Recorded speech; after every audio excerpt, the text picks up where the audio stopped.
Hey, it's Rich, the Louisiana Hobby Guy, and today I'm here to talk about welding acrylic together. And this comes from a project that I did earlier this week, which was this little bedside tray, and I resized this one to a bigger size. And when I did this, my wife said, "Well, I would like something like that in a much bigger version." So I wound up taking off the slots and tabs and doing this one, which is a much bigger version of it.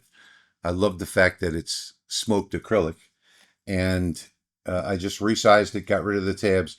I did do it wrong because I really wanted to have these on the outside edge over here, but I put them on top for some reason. But that's not the point of this video. So the point of this video is how I welded that together. And you can see, I don't know if you can pick this up in the video or not, how clean the weld is on this. And this is something that I actually did in that video. There's nothing that you can see inside there. There's no residue, nothing whatsoever. So what I used, and why I'm not saying I glued it, is I used a product called Weldon 4. And this is something that actually changes the molecular structure of the acrylic. And you apply it to the inside seam or the outside seam, wherever you want it, and it makes its way under. The number 4 being important when you have a flame polished edge like this from a laser. That's the one that you want to use because it's going to make its way, it's going to creep under that slot and fill the entire gap all the way through. And then what it does is it sort of melts the acrylic. That's probably not a good word for it. It changes the molecular structure and makes the two become one. So no matter how hard you pull on this, yeah, you won't get it apart. I can hit this with a hammer right now, and it will likely break somewhere other than where it was put together. So that's the reason why I used the Weldon. And I did get a question, why aren't you using CA glue or some other kind of glue? Well, there's two reasons. Number one is that it changes the molecular structure of the acrylic and forms a permanent bond that you can't get apart. And that starts happening over the course of maybe a minute and a half. So you have plenty of time to work with this once you apply it. And you have probably 2 to 3 minutes, I think the can says, to work with the acrylic, move it around, get it in the exact right position. And after that, 24 hours, it's rock solid. 72 hours, it's a permanent bond forever. And you won't ever get this piece apart. Well, that's what I used on that tray for my wife. But the thing is, I think most people, I've been using this Weldon product for about 3 or 4 years now, and there's just nothing like it. The reason I use number 4 is because of that flame polished edge that I've got here. So if you were to take like a scroll saw or something like that and cut these pieces out and then put them together, you wouldn't use the number 4. You'd use a much higher number that has a greater viscosity that can fill all of the little gaps from the saw blade. This is super, super thin liquid, this Weldon number 4, and it will work its way under that flame polish and give you a permanent bond. But I don't apply it. You can see that this bottle is still brand new. I don't apply it with the bottle that they give you because I think this is like a 40 gauge applicator, something like that. I mean, I don't know exactly what it is. What I do is I buy these 27 gauge glue needles or syringes off of Amazon. They're very cheap. You get a whole bag of them. And not only does this, you can remove all of the air with this. You just hold it upright, tap it a couple times. All the air bubbles will come to the top. And then you put a paper towel over the top and push those air bubbles out. And it's permanently sealed inside of there. You have days to work with this. So with this one, yeah, it's filled with air. You can't get the air out.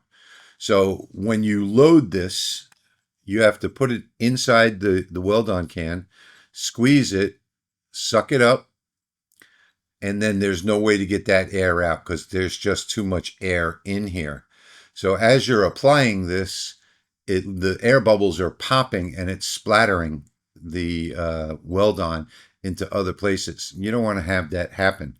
So that 27 gauge needle works absolutely perfectly. And I know that you can't see this in the video, but the tip is beveled at an angle of about, it looks like about a 90-degree angle there. And you want to hold it in a way where that angle is facing down into the crack, and then just drag it very carefully. You don't want to put pressure on dragging this.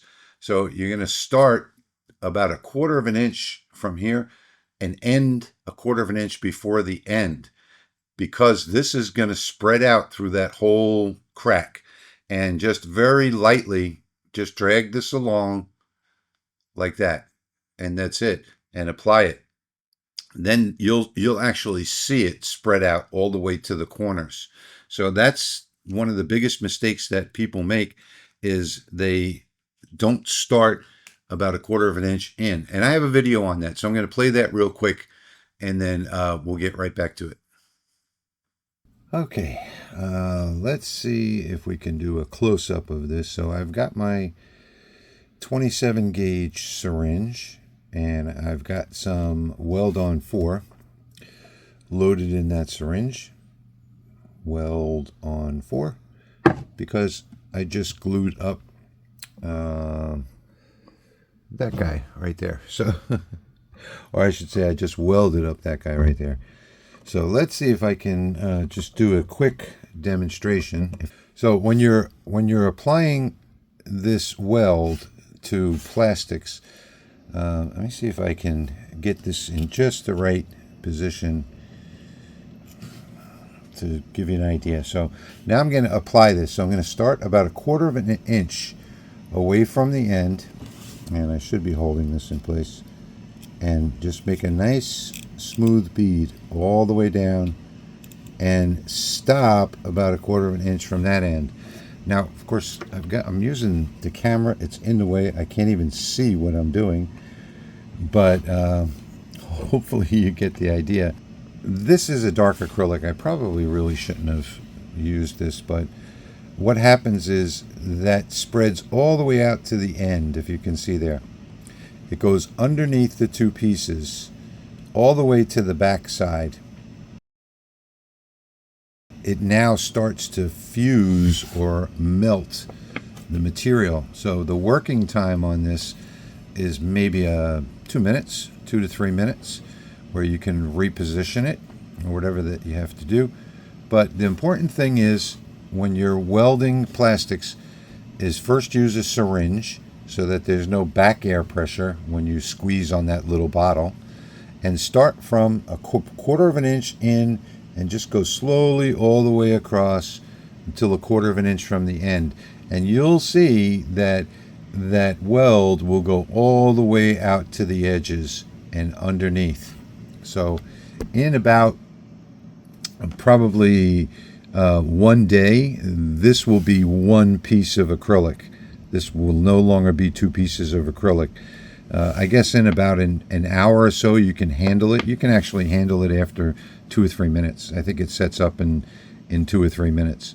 But that's the way to go. So you get these syringes on Amazon. This is a 27 gauge glue syringe made for using glues, and I use the Weldon 4. Now a lot of people, they use the CA glue, but the CA glue does not change the properties of the acrylic and form it and make it form into one piece of acrylic. And this does. This actually melts these two pieces together, and it becomes one piece of acrylic. It's no longer two pieces of acrylic. Okay, so that's it as far as the welding goes. And let's cover some of the mistakes that I made here. First off, I didn't do this in a bright enough light, or actually I used a too bright light, so I couldn't see what I was doing. So some of the mistakes that I made on this one was I didn't put this on the side, on the bottom. So you see the bottom is all one piece. I wanted to put these sides on the bottom so that well, whatever. It's done now, but I wanted the ends to be long and flat, and I wanted the sides to be down by the bottom. So I wanted this piece to be on the inside of this rather than on the outside. So that was one of the mistakes that I made. The second mistake was not doing it in the right light. Now keep in mind that this is not cleaned up yet. I still have to clean all of this up, and I was waiting for 2 days. So just to make sure that it's nice and solid, but now I'll just take some acrylic polish and polish this up, and all the edges, you won't see all these edges. The second mistake that I made was I didn't use standoffs on this. So I have these little, you probably can't see it in the video. I have these little flash burns on here. I should have stood this off a little bit from the laser so that it didn't flash back from the honeycomb. So those are the two mistakes that I made. I've already showed this to my wife, and she loves it just the way it is. So she's getting it just the way it is. I'm just going to clean up and polish the edges. And you can even use that Weldon, put a little bit on a rag to clean up any extra residue. So typically you're not going to have any residue. If you look at the inside there, there's no residue because the only thing that remains after it goes inside evaporates. So you won't see any residue at all in the cracks where I applied it. And that's another nice thing about it, is that there's no residue. Now, once I clean this up, you won't even see these seams anymore. So that's the next step in this project, is just cleaning that up. I'll just take a little bit of the Weldon 4, put it on a rag, and wipe it. And you'll see right away any of the little blemishes that are on there are going to come right off, and then just wipe it right off again. Then I'll use some acrylic polish, and that'll be it. So just to cover everything one final time, all you need to do is I'll put a link down in this description to these things. All you need to do is get these 27 gauge syringes and a can of Weldon 4, and make sure that this is for laser cut designs now that have the polished edge, okay, a flame polished edge. If you're doing this on a scroll saw, or you're cutting the acrylic on something other than a laser, you're going to wind up with gaps and peaks and valleys and things like that, and you're definitely going to want a much higher number of the Weldon. But we're talking about lasers today. So I think that's about it. I hope you enjoyed this quick tutorial, and I'm no expert on this, but I've been using this for a couple of years, and you can get a permanent bond using the Weldon, which is my favorite way to do it. If you're a patron or a member of the channel, you've already heard all of this in some private videos, and I want to thank my patrons and my channel members so much for their support. That's how this channel exists. That's how I pay for everything here in the shop. So thank you for your support, and I hope you enjoyed today's video. And as always, I want to thank you for watching, and I'll see you in the next one.